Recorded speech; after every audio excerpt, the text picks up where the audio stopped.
우리 오늘 2부 예배에 나오신 모든 분들을 주님의 이름으로 환영합니다. 우리 옆에 계신 분들에게 한 주간 평안하셨습니까? 사랑합니다. 축복합니다. 한번 인사하겠습니다. 네. 올 한 해 여러분의 영혼이 잘 되시고 범사의 복을 받으시고 강건한 한 해가 되시기를 바랍니다. 올 한 해는 여러분의 청춘이 독수리처럼 샘을 얻는 그런 또 하나님의 은혜가 여러분에게 있으시기를 바랍니다. 여러분, 우리는 보배로운 하나님의 걸작품입니다.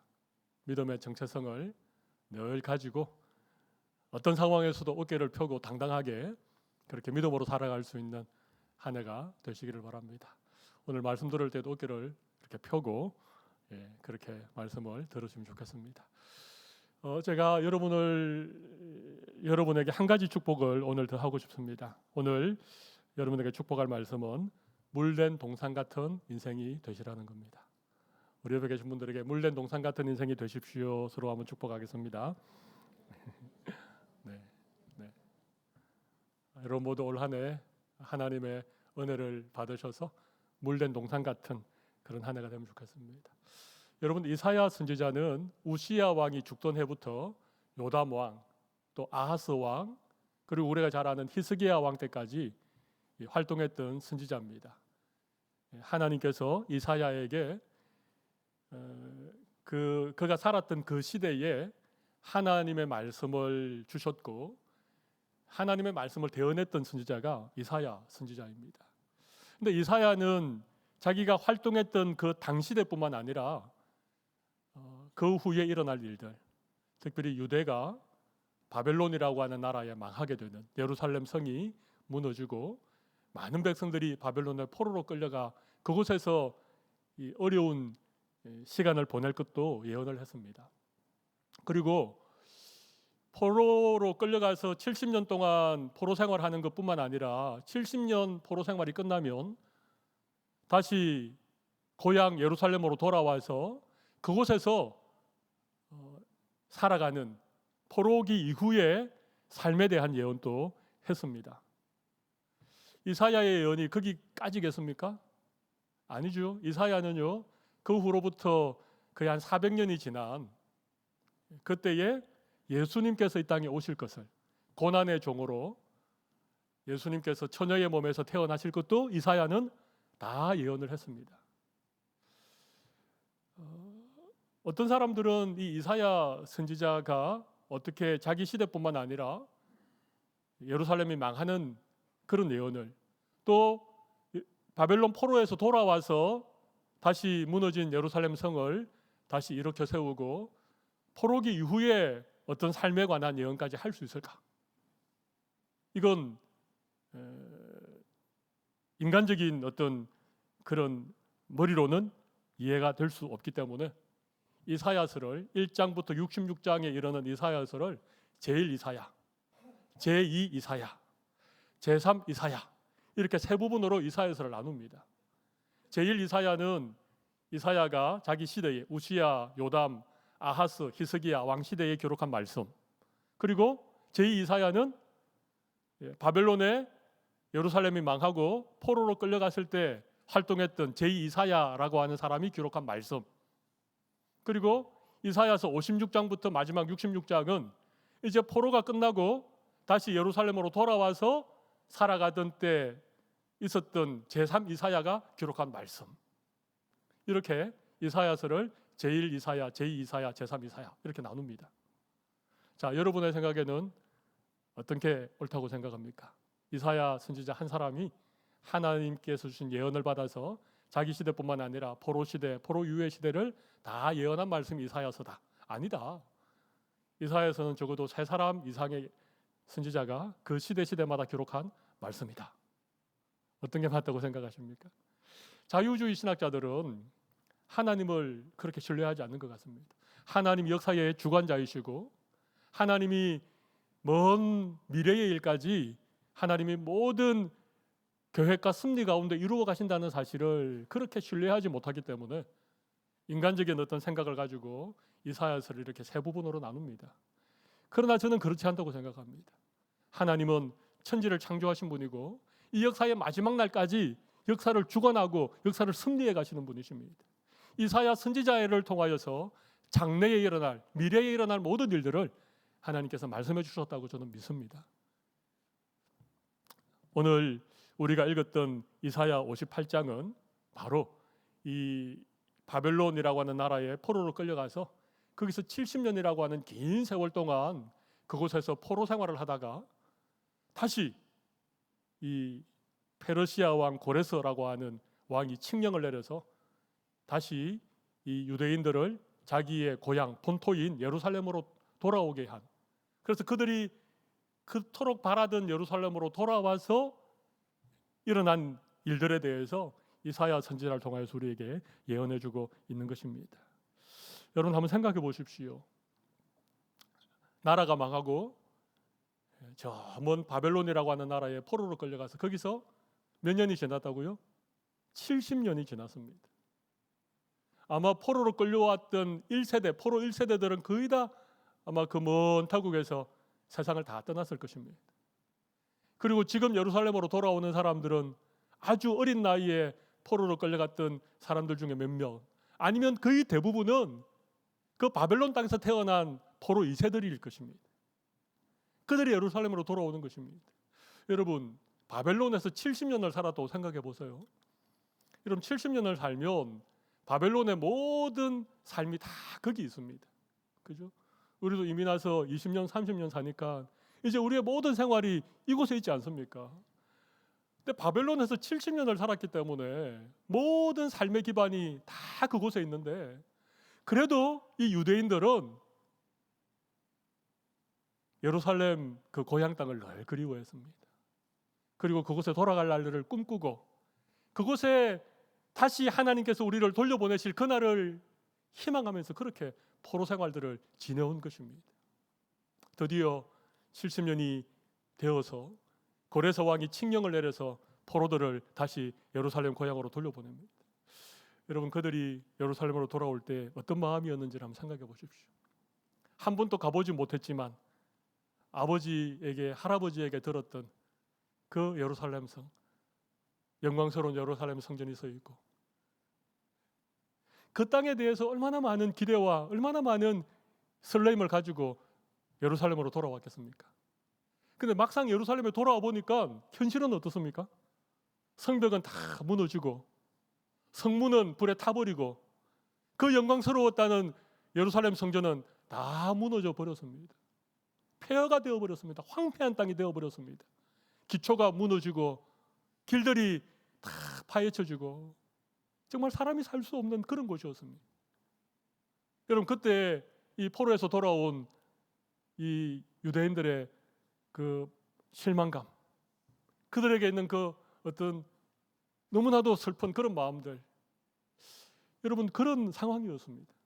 오늘 본문에도 그런 표현이 나오지 않습니까? 황폐한 곳, 파괴된 기초, 무너진 데, 이런 표현들이 나오잖아요. 그러니까 예루살렘이 다 이렇게 무너지고 황폐화되어지고 사람이 살 수 있는 곳이 아니었습니다. 모두 다 실망하고 모두 다 절망하고, 이런 상황에서 여러분 오늘 등장하는 사람이 있습니다. 그 사람이 누군가 하면 오늘 제가 말씀의 제목으로 삼은 물된 동상 같은 그런 사람이 등장합니다. 그런 사람을 오늘 보면 12절은요 이렇게 표현하고 있습니다.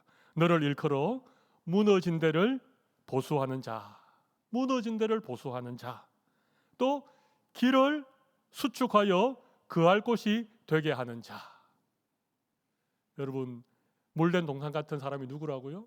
무너진 곳을 보수 수리해서 다시 회복시키는 사람, 엉망진창이 되어진 길을 다시 잘 닦아서 그 곳이 사람이 살 수 있는 곳으로 그렇게 만드는 사람.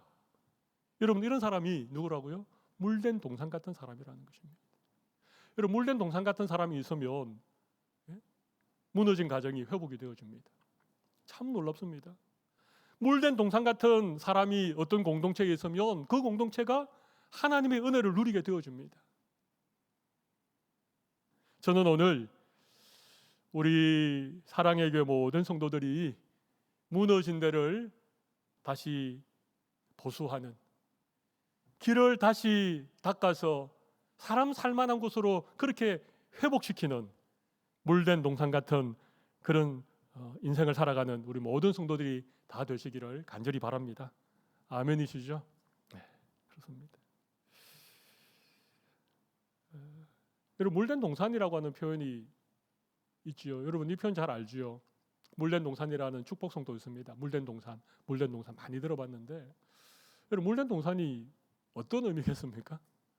동산이라고 하니까 우리가 뭐 조그만한 이런 어떤 언덕 같은 산을 생각하는데, 실제 동산에 대한 정확한 번역은 가든입니다. 가든, 정원입니다. 정원, 조그만한 밭 같은 것. 근데 여러분, 이스라엘이라고 하는 나라, 팔레스틴이라고 하는 그 기후가 어떻습니까? 비가 많이 내리지 않는 그런 땅입니다. 그러니까 이 이스라엘 땅에는 광야가 많았습니다. 이른 비와 늦은 비가 내리지 않으면 농사를 짓기 힘든 그런 곳입니다. 메마른 땅입니다. 그런데 그 메마른 밭에 물이 들어온다는 거예요. 물을 댄다는 것입니다. 그죠? 물을 댄다는 것입니다. 그게 물된 동산입니다. 네. 여러분, 나일강 같은 경우는 해마다 나일강이 이렇게 홍수로 범람을 하지 않습니까?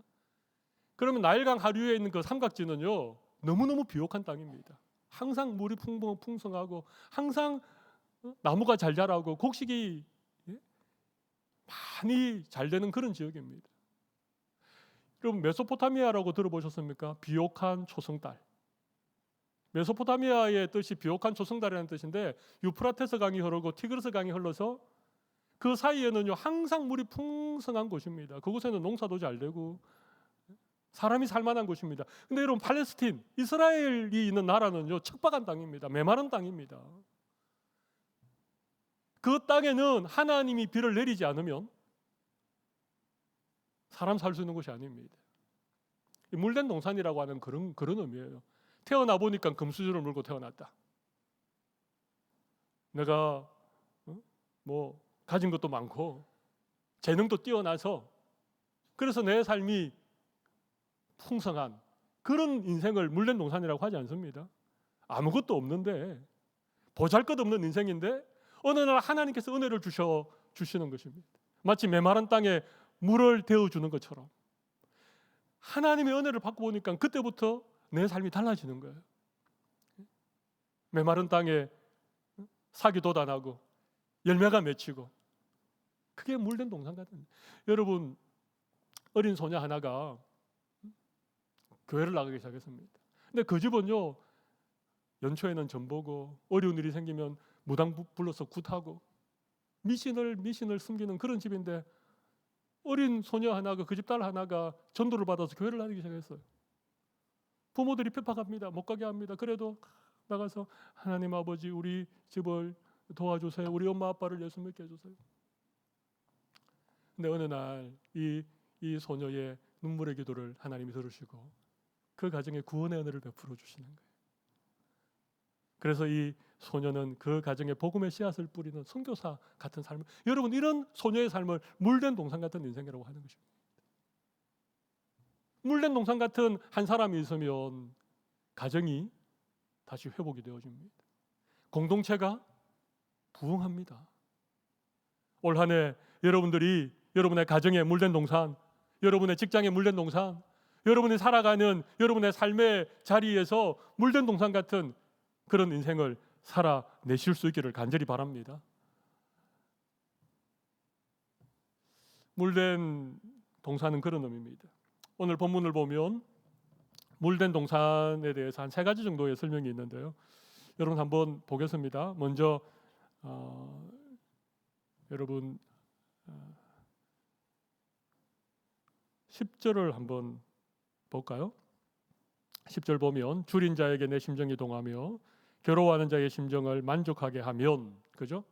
그래서 물된 동산 같은 인생이 되면 그 다음에 뭡니까? 내 빛이 허감 중에서 떠올라 내 어두움이 낮과 같이 될 것이며.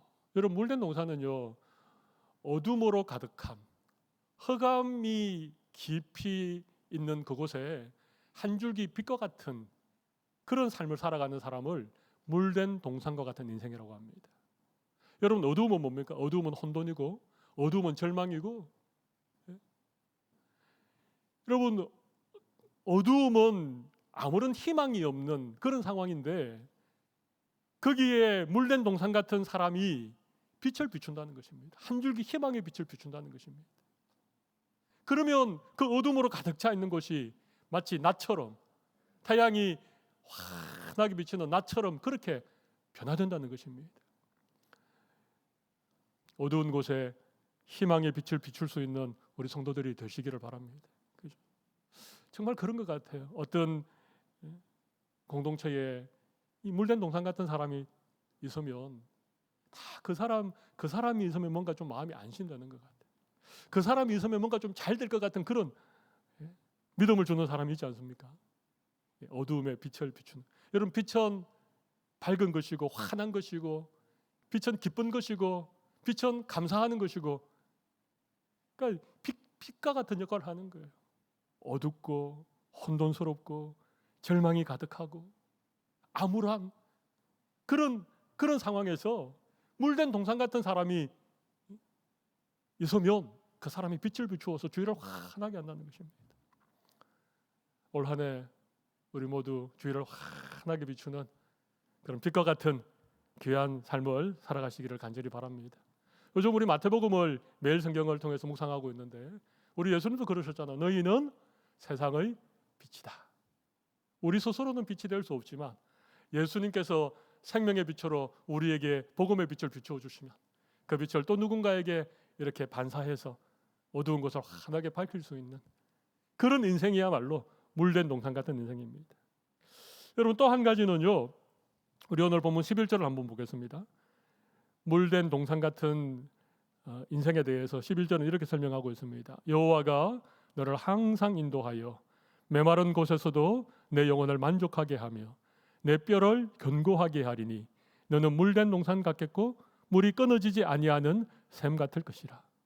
물된 동산의 삶이 이렇다는 것입니다. 하나님이 항상 인도해 주셔서 메마른 땅을 지날 때에도 내 영혼에는 만족함이 있다는 것입니다. 그리고 내 뼈를 견고하게 한다. 뼈를 견고하게 한다는 것은, 뼈는 기초를 말합니다. 우리 몸을 지탱하는 기초. 이 뼈가 흔들리지 않는 거예요. 굳건하게 서 있다는 것입니다. 여러분, 이게 뼈가 견고하지 못하면 우리가 자꾸 흔들리게 되죠. 상황이 조금 안 좋으면 흔들리고, 어떤 얘기를 들으면 또 흔들리고. 근데 뼈를 견고하게 한다는 것은요, 어떤 상황이 와도 흔들리지 않는다는 것입니다. 요동치지 않는다는 것입니다. 물된 동산 같겠고 물이 끊어지지 아니하는 샘 같을 것이라. 여러분, 샘을 팠는데 그 샘에서 끊임없이 물이 솟아납니다. 그러니까 많은 사람들이 그곳에서 물을 길어갑니다. 아무리 물을 길어 마시고 또 마셔도 그 샘에서 물이 끊어지지 않는다. 이게 물된 동산 같은 삶을 말하는 것입니다. 올 한 해 하나님이 여러분의 인생길에 늘 동행해 주시기를 바랍니다. 메마른 땅을 지날 때에도, 힘들고 어려운 그런 시기를 지날 때에도 우리의 영혼에는 하나님이 주신 참된 만족과 기쁨과 감사가 넘쳐날 수 있기를 바랍니다. 하나님이 내 믿음의 기초를 단단하게 해주시고 견고하게 해주셔서 어떤 상황에서도 흔들리지 않는, 이것이 물된 동산 같은 인생입니다. 내 안에 성령께서 주시는 생수의 강이 흘러넘쳐서 아무리 퍼내고 또 퍼내도 메마르지 않는, 여러분, 자기의 가진 능력, 자기의 가진 힘, 자기의 가진 어떤 물질로 그렇게 살아가면 그건 언젠가는 메마릅니다. 언젠가는 바닥이 드러납니다. 근데 물된 동산 같은 인생은요, 끊어지지 않는 샘 같은 인생입니다. 퍼내면 퍼낼수록 더 맑은 물이 차고 올라오는, 이게 물된 동산입니다. 한 가지만 더 말씀을 드리겠습니다. 12절을 보겠습니다. 내게서 날 자들이 오래 황폐된 곳을 다시 세울 것이며 너는 역대에 파괴된 기초를 쌓으리니 너를 일컬어 무너진 데를 보수하는 자라 할 것이며 길을 수축하여 그할 곳이 되게 하는 자라 하리라. 여러분, 물된 동산 같은 인생은요, 황폐한 곳을 다시 세우는 인생을 말합니다. 그죠? 역대에 대대로 파괴되어진 기초를 다시 쌓는 사람을 말합니다. 그래서 그런 사람들이 뭐라고 말한다고요? 무너진 데를 보수하는 자, 길을 수축하여서 거할 곳이 되게 하는 자. 이 말이 조금 어려운데요. 이 예루살렘이 다 허물어졌지 않습니까? 근데 담을 다시 세우고 성전을 다시 건축하고 길들을 다시 닦아서 그곳이 사람이 살 수 있는 곳으로 그렇게 만드는 사람들. 그 사람들이 물된 동산 같은 인생입니다. 특별히 그들에게서 난 자녀들이 그 놀라운 역할들을 한다는 거예요. 여러분 스룹바벨이라고 들어보셨죠? 첫 번째 포로 귀환할 때 백성들을 이끌고 돌아왔던 유다의 총독입니다. 이 스룹바벨이 무너진 예루살렘 성전을 다시 세웠습니다. 스룹바벨 같은 사람이 물된 동산 같은 사람인 거예요. 무너진 성전을 다시 건축하는. 여러분 우리도 무너진 데를 다시 건축하는 그런 삶을 사는 사람들이 있습니다. 잘 세워진 것을 허무는 사람도 있지만 허물어진 것을 다시 일으키고 다시 세우는 그런 스룹바벨 같은 사람이 있다는 거예요. 여러분 에스라라고 하는 사람도 있죠. 그는 학사 겸 제사장이었습니다. 에스라는 어떤 것을 다시 이렇게 세웠습니까? 백성들의 무너진 영적인 기초를 다시 이렇게 세운 사람이 에스라 아닙니까? 수문학 광장에 모든 백성들을 모아놓고 거기에서 하루 종일 율법을 읽고 또 읽고 백성들이 하나님의 말씀을 듣고 읽을 때에 그들이 회개하고 자복하고 그들의 영혼이 다시 일으켜 세워지는 에스라 같은 사람이 물된 동산 같은 사람이에요. 올 한 해 여러분들이 에스라처럼 우리의 무너진 영적 기초를 다시 세울 수 있는 그런 은혜를 주시기를 바랍니다. 느헤미야라고 들어보셨죠?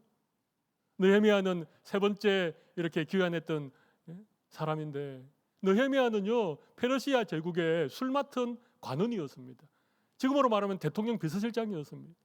그렇게 고위직에 있는데 유다에서부터 온 동료들의 얘기를 들어보니까 아직까지 예루살렘 성벽이 무너진 채 그대로 방치되어져 있다. 예루살렘 성문이 불탄 채로 그대로 버려져 있다. 그 얘기를 듣고 느헤미야가 너무너무 마음이 아파서 왕에게 요청을 하고 사람들을 데리고 예루살렘으로 돌아옵니다. 수많은 방해들이 있었지만 47일 만에 예루살렘 성전을 완전히 재건합니다. 예루살렘 성문을 다시 답니다. 느헤미야 같은 사람이 무너진 기초를 다시 쌓는, 길을 닦아서 그곳에 사람이 살 수 있도록 만드는 물된 동산 같은 그런 삶을 살았던 사람이죠. 여러분 올 한 해 여러분들이 스룹바벨 같은 에스라 같은 느헤미야 같은 우리 인생의 무너진 곳곳을 다시 쌓고 다시 수축하는 그런 회복의 삶을 살아가는 우리 모든 성도들이 되시기를 바랍니다. 여러분의 가정에 여러분이 물된 동산이 되십시오. 여러분의 구역에 여러분이 물된 동산이 되시기를 바랍니다. 우리 교회 안에 우리 성도님들이 다 물된 동산 같은 그런 삶을 사셔서 올 한 해는 우리 교회가 다시 일어나는, 회복되고 더 깊은 은혜의 자리로 나아갈 수 있는 그런 복된 한 해가 다 되시기를 바랍니다. 네. 자, 물된 동산 같은 인생. 오늘 제가 전하는 말씀입니다. 말씀을 마무리하면서 그러면 어떻게 하면 물된 동산 같은 인생을 살 수 있을까? 오늘 본문 속에서 세 가지 물된 동산 같은 삶을 살 수 있는 비결 세 가지를 아니면 물된 동산 같은 인생의 특징 세 가지를 제가 간략하게 말씀드리겠습니다. 이 세 가지 비결을 우리가 올 한 해 잘 실천하면 하나님께서 우리의 삶이 물된 동산 같은 그런 인생으로 살아갈 수 있도록 은혜 주실 것입니다. 첫 번째는요, 부르짖으면입니다. 부르짖으면. 첫 번째 비결이 뭐라고요? 부르짖으면입니다. 부르짖으면. 오늘 본문 9절을 다시 보겠습니다. 네가 부를 때에는 나 여호와가 응답하겠고 네가 부르짖을 때에는 내가 여기 있다 하리라. 부르짖는 거예요. 부르짖는 게 뭡니까? 기도죠, 기도. 여러분 기도는요 우리 신앙생활에 있어서 가장 중요한 겁니다. 하나님께 기도하지 않고 내 인생이 물된 동상 같은 인생을 살겠다. 그건 불가능합니다. 여러분, 우리가 하나님 부르면 하나님이 어떻게 하신다고요? 내가 응답하겠다. 나 여기 있다. 우리가 하나님 앞에 어떤 걸 간절하게 부르짖으면 하나님이 우리 가운데 오셔서 내가 여기 있다. 내가 도와주겠다. 여러분, 이스라엘은 메마른 땅입니다. 하나님께 부르짖어서 하나님이 비를 내리지 않으면 살 수 없는 땅입니다. 엘리야는 우리와 성경에 같은 사람인데 그가 비 오기를 간절히 기도하니까 3년 6개월 동안이나 메마른 그 땅에 하나님 비를 내리셨잖아요. 여러분, 부르짖는 게 바로 그것입니다. 기도는 무한한 하나님의 그 수원지, 저수지에 파이프를 연결하는 거예요. 그게 기도입니다. 기도가 뭐라고요? 무한한 하나님의 수원지, 저수지에 물 파이프를 연결하는 거예요. 여러분, 기도하지 않고 우리는 물된 동상 같은 인생을 살 수 없습니다. 부르짖는 여러분들이 되시기를 바랍니다. 여러분, 기도의 시간을 다시 확보하십시오. 여러분의 기도의 자리를 점검하십시오. 내가 영적으로 나태해져서 기도하지 않고 있다. 그러면 우리는 물된 동상 같은 인생을 살 수 없습니다. 여러분의 기도의 시간, 기도의 자리, 여러분의 기도의 우선순위를 새롭게 점검하는 이 시간이 되기를 바랍니다. 부르짖으면 하나님이 응답하시고 부르짖으면 내가 여기 있다. 우리에게 모든 필요한 것들을 아낌없이 공급해 주시는 하나님의 은혜를 경험하게 된다는 거예요. 두 번째는요, 제하여 버리면입니다. 두 번째가 뭐라고요? 제하여 버리면입니다. 여러분, 오늘 본문 9절 하반절을 한번 보겠습니다. 만일 내가 너희 중에서 멍에와 손가락질과 허망한 말을 제하여 버리고, 제하여 버려야 된다는 거예요. 여러분, 밭을 일굴 때에 그냥 밭에다 씨 뿌리고 물 주면 곡식이 자랍니까? 그렇지 않습니다. 밭을 일구면요, 반드시 돌을 제거해야 됩니다. 그죠? 돌들, 뭐 큰 어떤 바위들 이런 거 다 제거하지 않으면 안 됩니다. 거기서 자라는 잡초도 다 뽑아야 됩니다. 잡초를 뽑지 않고 씨를 뿌리면 모든 영양이 잡초에 가기 때문에 곡식이 자라지 않습니다. 여러분, 거기에는요, 이 뿌리들이 얽혀 있는 게 있습니다. 능꿀들, 오래된 나무의 뿌리들 이런 것도 다 뽑아야 됩니다. 밭을 개간을 해야 되죠. 돌멩이는 제거하고 잡초는 뽑고 거기에 얽혀설켜 있는 능꿀들 뿌리들을 다 제거해야 됩니다. 그래야 그 밭이 물된 동상 같은 그런 밭이 되는 것이죠. 제하여 버려야 될 것이 세 가지입니다. 하나는 멍에, 또 하나는요 손가락질, 또 하나는 허망한 일입니다. 이 세 가지를 제하여 버리지 않으면 우리의 인생이 물된 동상 같은 인생이 될 수 없다는 것입니다.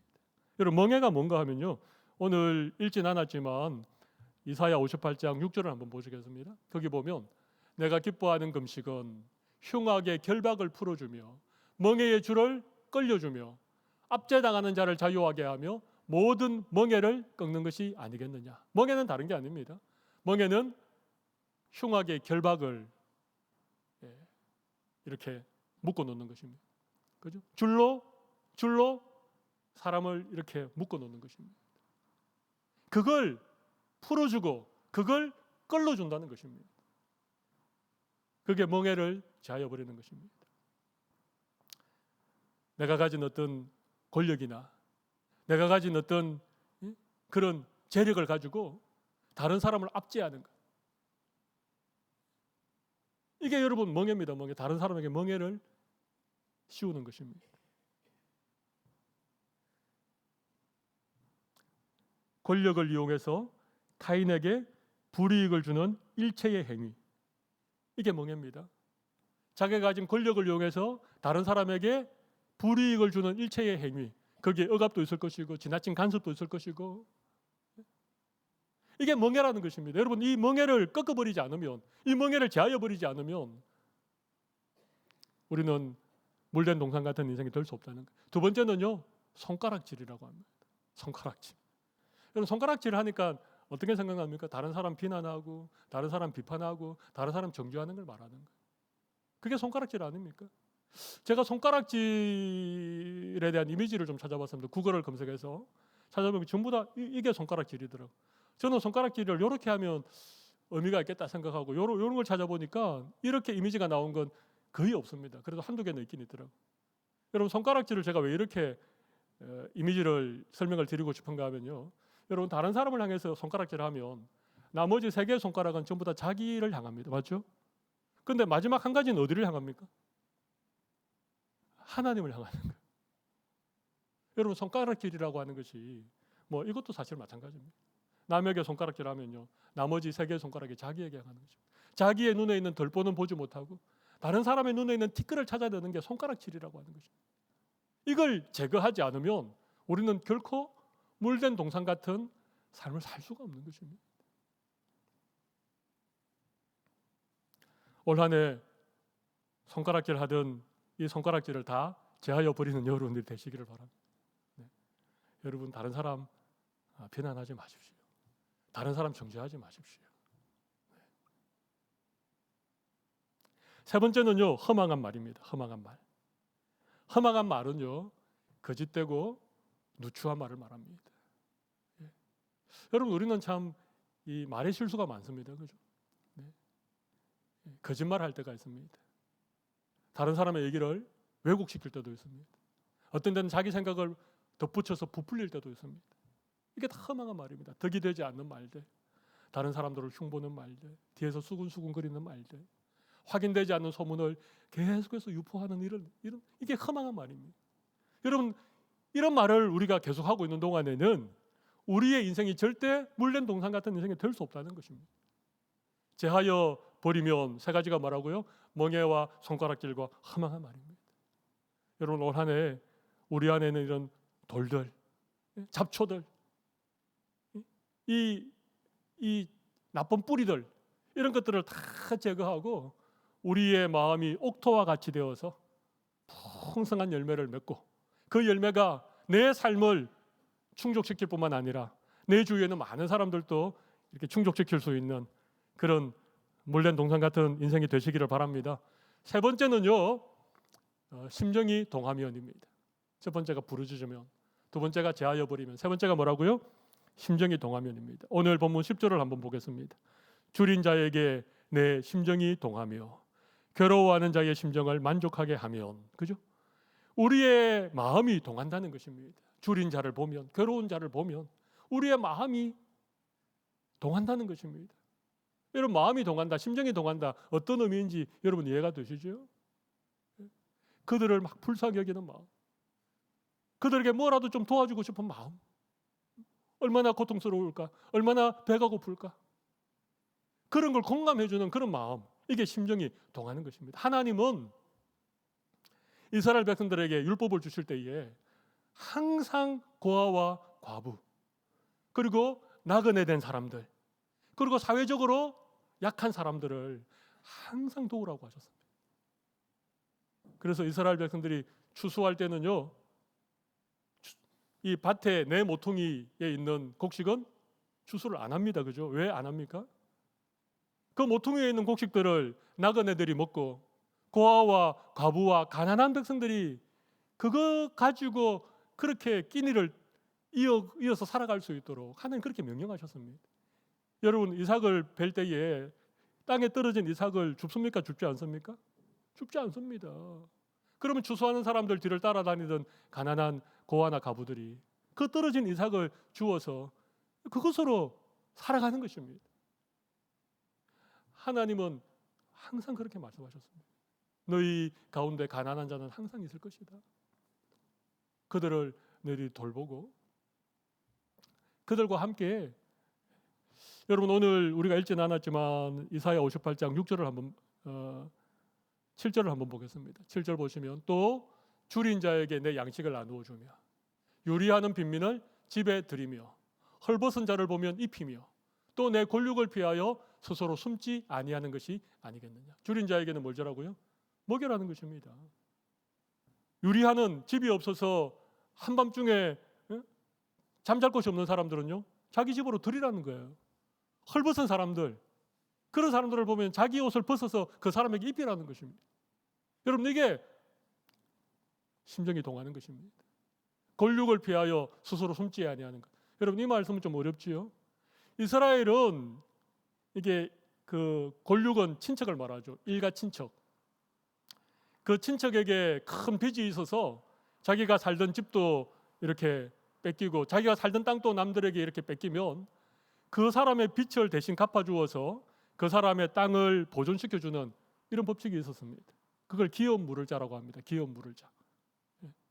근데 지금 내 사촌이 지금 빚이 많아가지고 자기 땅을 빼앗길 판인데 내가 당연히 그 사람의 빚을 갚아주고 그 사람의 기업이 다른 사람에게 빼앗기지 않도록 내가 기업을 물어줘야 되는데 그러면 나에게는 금전적으로 손해가 나죠.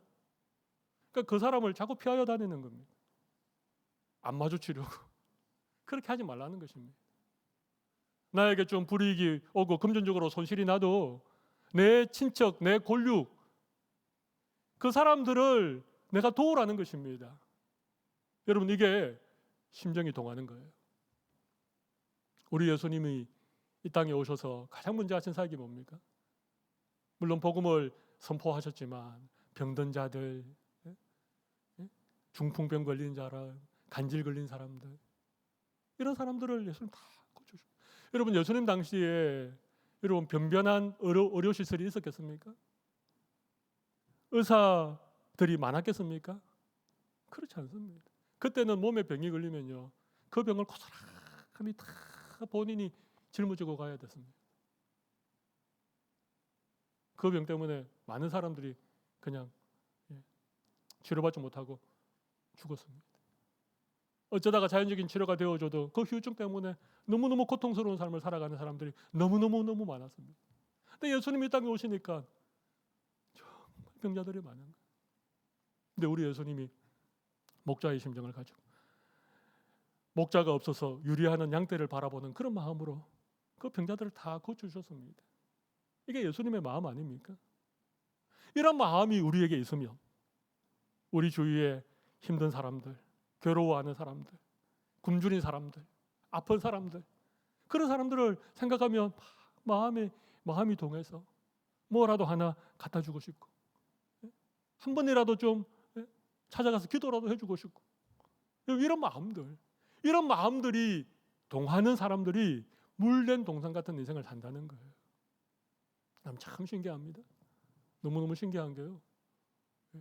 그냥 그런 사람들 그냥 못 본 척하고 탁 돌아서면 우리 몸은 편합니다.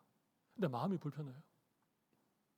근데 내 마음이 동해서 함께 나누고 그들을 사랑으로 숨기고 나면요 하나님이 내 영혼에 말할 수 없는 기쁨을 주십니다. 여러분 콩 한 쪽이 있는데 콩 한 쪽을 반으로 갈라서 둘이 나누어 먹으면 그죠? 그게 뭐 간의 기별이라도 가겠습니까? 근데 콩 한 쪽을 반으로 탁 갈라 먹는 순간 콩 하나를 먹는 것에 비해서 100배의 기쁨이 내 마음에 들죠. 여러분 이게 마음이 동하는 겁니다. 우리 예수님이 그렇게 말씀하셨잖아요. 지극히 작은 소자 한 사람에게 내 이름으로 물 한 그릇 대접한 것. 그것을 하나님은 기억해 주시겠다. 그 물 한 그릇 대접한 그 상을 천국에서 결코 빼앗기지 않을 것이다. 물낸 동상 같은 인생을 사는 사람들의 특징이 마음이 동한다는 것입니다. 주위를 돌아보고 힘든 사람들, 어려운 사람들 그 사람들을 도우고 섬기는 거예요. 정말 이게 축복이 이렇게 흘러가는 것이죠. 하나님의 축복의 통로 같은 인생을 사는 거예요. 그래서 그 사람 주위에는요 늘 환합니다. 그 사람 주위에는 늘 감사가 충만합니다. 그 사람 주위에는요 많은 사람들이 더불어 살아갑니다. 그 한 사람 때문에 물된 동상 같은 축복의 통로 같은 그 한 사람 때문에 하나님께 주위에 많은 사람들에게 복을 주시는 거예요. 마치 아브라함이 복의 근원이 된 것처럼 그죠? 요셉이라고 하는 한 사람을 통해서 그의 가족뿐만 아니라 그 민족이 구원을 받은 것처럼 우리 예수님 때문에 어린 한 소녀가 예수 믿고 그 가정을 구원시킨 여러분 우리 한 사람이 물된 동상 같은 삶을 살아가면 나 한 사람 때문에 하나님 우리 가정 가운데 은혜를 주시는 거예요. 올 한 해 여러분 모두가 물된 동산 같은 복된 인생을 살아가는 여러분들이 다 되시기를 바랍니다. 무너진 데를 다시 회복하는 올 한 해 우리 교회도 회복을 넘어서서 부흥의 더 깊은 은혜로 그렇게 나아가는 그런 한 해가 되기를 간절히 바라겠습니다. 가슴에 손을 올리십시오. 자, 기도하겠습니다.